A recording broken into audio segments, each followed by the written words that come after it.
So over the past centuries, the few last centuries, microscopes have revolutionized our world.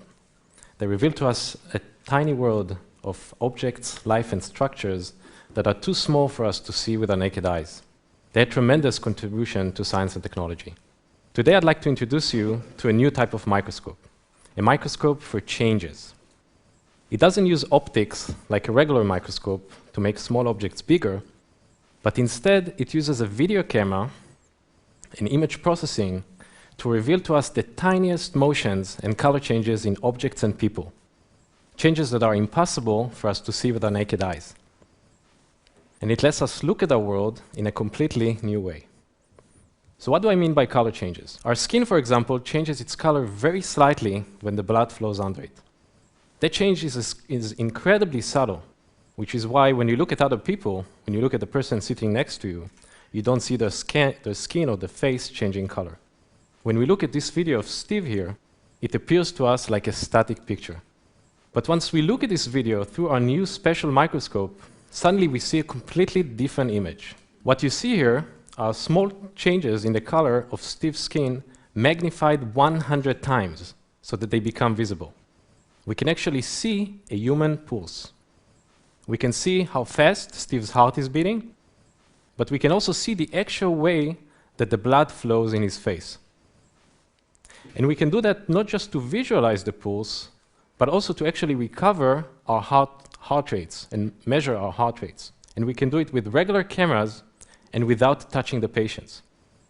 So here you see the pulse and heart rate we extracted for a neonatal baby from a video we took with a regular DSLR camera. And the heart rate measurement we get is as accurate as the one you'd get with a standard monitor in a hospital. And it doesn't even have to be a video we recorded. We can do it essentially with other videos as well. So I just took a short clip from Batman Begins here, just to show Christian Bale's pulse. And you know, presumably he's wearing makeup. The lighting here is kind of challenging, but still, just from the video, we're able to extract his pulse and show it quite well. So how do we do all that? We basically analyze the changes in the light that's recorded at every pixel in the video over time. And then we crank up those changes. We make them bigger so that we could see them. The tricky part is that those signals, those changes that we're after, are extremely subtle. So we have to be very careful when we try to separate them from noise that always exists in videos. So we use some clever image processing techniques to get a very accurate measurement of the color at each pixel in the video, and then the way the color changes over time. And then we amplify those changes. We make them bigger to create those types of enhanced videos or magnified videos that actually show us those changes. But it turns out we can do that not just to show tiny changes in color, but also tiny motions. And that's because the light that gets recorded in our cameras will change not only if the color of the object changes, but also if the object moves. So this is my daughter when she was about 2 months old. It's a video I recorded about 3 years ago. And as new parents, we all want to make sure our babies are healthy, that they're breathing, that they're alive, of course. So I too got one of those baby monitors so that I could see my daughter when she was asleep. And this is pretty much what you'll see with a standard baby monitor. You know, we can see the baby is sleeping, but there's not too much information there. There's not too much we can see. Wouldn't it be better or more informative or more useful if instead we could look at a view like this? So here I took the motions and I magnified them 30 times. And then I could clearly see that my daughter was indeed alive and breathing. Here is a side-by-side comparison. So again, in the source video, in the original video, there's not too much we can see.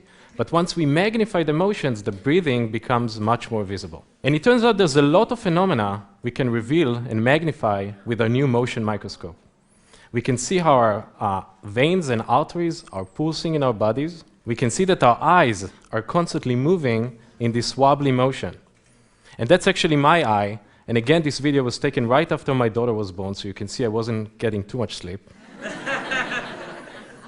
Even when a person is sitting still, there's a lot of information we can extract about the breathing patterns, small facial expressions. Maybe we could use those motions to tell us something about our thoughts or our emotions. We can also magnify small mechanical movements. like vibrations in engines that can help engineers detect and diagnose machinery problems, or see how our buildings and structures sway in the wind and react to forces. Those are all things that our society knows how to measure in various ways, but measuring those motions is one thing, and actually seeing those motions as they happen is a whole different thing.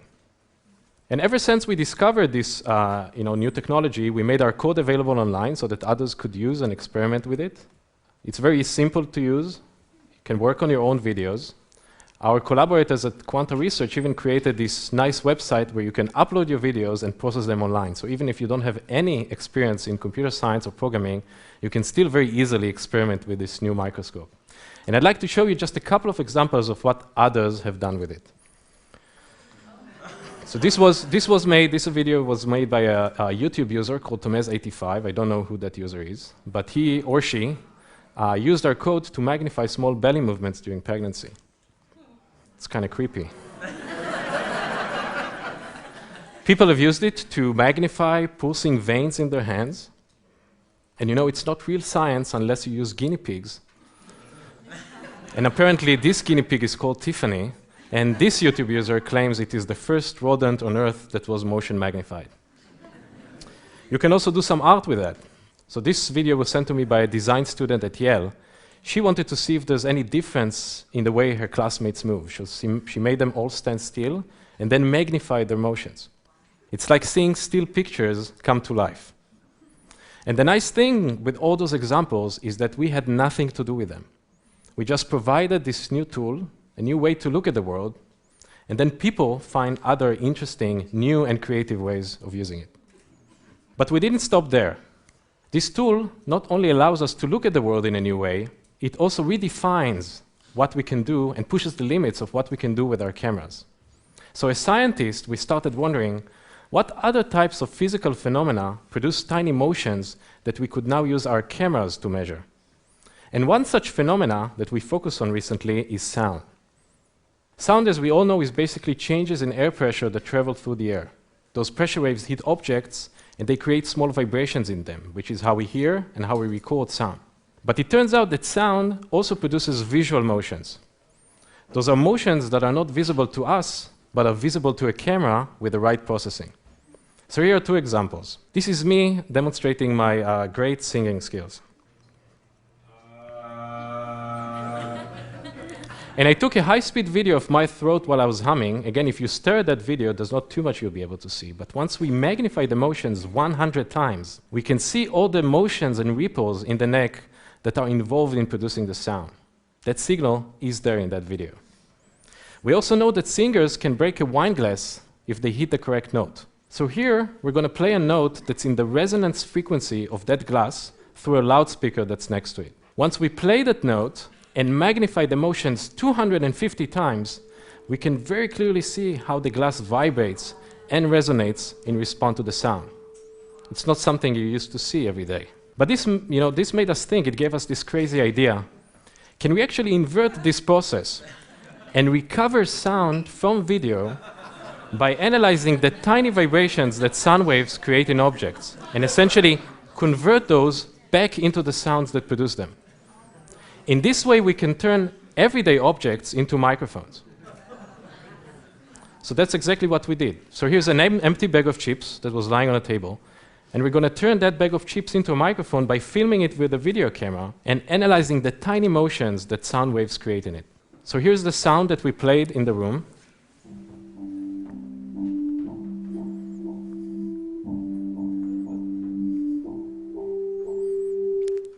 And this is a high-speed video we recorded of that bag of chips. Again, it's playing. There's no chance you'll be able to see anything going on in that video just by looking at it. But here's the sound we were able to recover just by analyzing the tiny motions in that video.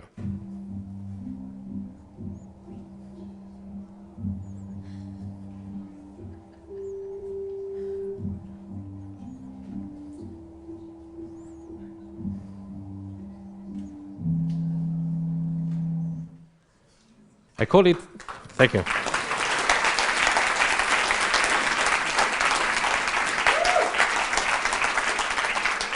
I call it the visual microphone. We actually extract audio signals from video signals.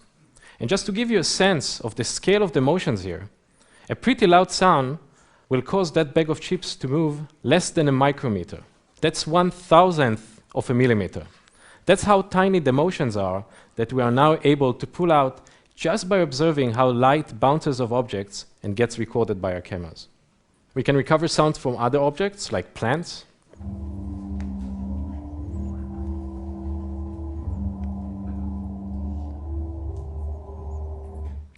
And we can recover speech as well. So here's a speaker, here's a person speaking in the room. Mary had a little lamb whose fleece was white as snow, and everywhere that Mary went, that lamb was sure to go.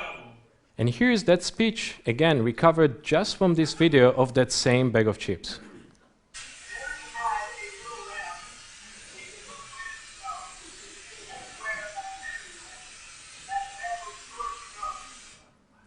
We use Mary had a little lamb because those are said to be the first words that Thomas Edison spoke into his phonograph in 1877. It was one of the first sound recording devices in history. It basically directed the sounds onto a diaphragm that vibrated a needle that essentially engraved the sound on a tinfoil that was wrapped around the cylinder. Here's a demonstration of recording and replaying sound with Edison's phonograph. Testing, 1, 2, 3. Mary had a little lamb whose fleece was white as snow, and everywhere that Mary went, the lamb was sure to go.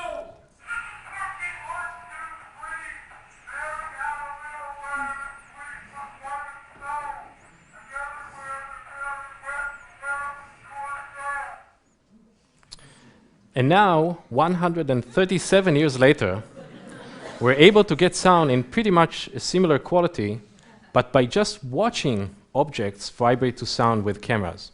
And we can even do that when the camera is 15 feet away from the object behind soundproof glass. So this is the sound that we're able to recover in that case.